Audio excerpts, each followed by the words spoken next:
Assalamualaikum warahmatullahi wabarakatuh. Perkenalkan, nama saya Sri Wahyuni, mahasiswa semester 6 jurusan PGSD.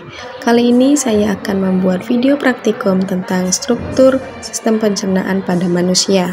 Alat dan bahan yang digunakan adalah alat tulis, buku pengamatan, dan juga gambar sistem pencernaan pada manusia.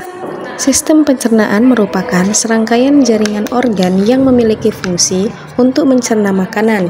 Makanan-makanan tersebut akan diproses secara mekanik ataupun secara kimia. Berikut tahapan proses pencernaan pada manusia. Yang pertama ada mulut. Makanan pertama kali masuk dan dihancurkan dengan cara dikunyah oleh gigi. Air liur dilepaskan untuk melembutkan makanan dan mulai memecah karbohidrat dengan bantuan enzim amilase. Mulut merupakan organ pencernaan pertama yang terdiri dari gigi, berfungsi mengunyah makanan menjadi halus, lidah, mengatur letak makanan, menelan dan mengecap rasa, air liur membantu pencernaan makanan.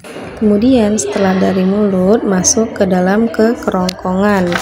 Makanan yang telah ditelan akan didorong melalui kerongkongan ke lambung. Kerongkongan adalah saluran pencernaan yang menghubungkan mulut dengan lambung. Berfungsi mengalirkan makanan yang telah lumat dari mulut ke lambung melalui gerakan peristaltik berbentuk tabung dengan panjang 20 cm. Kemudian setelah dari kerongkongan kita masuk ke lambung.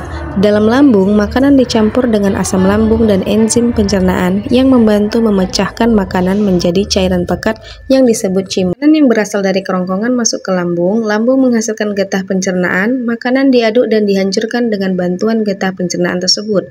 Getah pencernaan berfungsi memecah makanan. Kemudian setelah dari lambung kita masuk ke usus halus.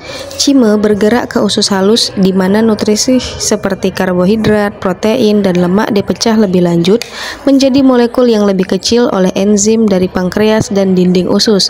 Nutrisi ini kemudian diserap ke dalam aliran darah. Usus halus, makanan dari lambung diteruskan ke usus halus. Oleh usus halus, makanan dicampur dengan getah pankreas dan getah empedu. Makanan yang telah tercampur diremas-remas oleh otot-otot usus. Kemudian setelah dari usus halus, kita masuk ke usus besar. Sisa makanan yang tidak dapat dicerna bergerak ke usus besar.